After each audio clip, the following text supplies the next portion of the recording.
আপনি যদি দিনে একটু নামাজ না পড়েন তবে আল্লাহর কসম আমার এই বার্তাটি শোনার পর আপনি অবশ্যই নামাজ পড়বেন।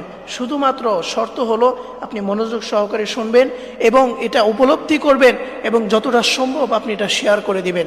কারণ আপনার শেয়ারের মাধ্যমে যদি অন্য একটা ভাই উপকৃত হয়, সে যদি নামাজ পড়া শুরু করে, তাহলে যতদিন সে নামাজ পড়বে তার একটা সওয়াব আপনার আমলনামায় আল্লাহ তাআলা দিয়ে দিবেন। সুবহানাল্লাহ। এই জন্য প্রিয় ভাই, প্রিয় বোনেরা, অবশ্যই আপনি মনোযোগ সহকারে শুনবেন। যে ব্যক্তি নামাজ পড়ে না তার কি ক্ষতি হয় এবং মৃত্যুর পর তার সাথে কি ধরনের আচরণ করা হবে, আপনি যদি এটা শুনেন তাহলে রীতিমতো আপনি অবাক হয়ে যাবেন। মনে রাখবেন যে বিনা কারণে এক ওয়াক্ত নামাজ ছেড়ে দেয়, আল্লাহ রাব্বুল আলামিন তার হাবিবের মাধ্যমে জানিয়েছেন দুনিয়াতে ওই ব্যক্তি বরকত থেকে লাঞ্ছিত হয়ে যায় এবং সে অনেক লাঞ্ছনাদায়ক অবস্থার মধ্যে পড়ে এবং মৃত্যুর পর তার কবরে আযাব দেওয়া হবে এবং দুনিয়াতেই সে লাঞ্ছিত হয়ে মারা যাবে না। আউযুবিল্লাহ।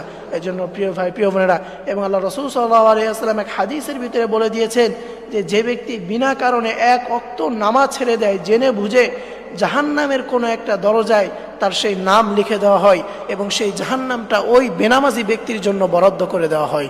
নাউজুবিল্লাহ। এই জন্য প্রিয় ভাই, প্রিয় বোনেরা আমার, আপনি কিসের জন্য নামাজ ছেড়ে দিচ্ছেন?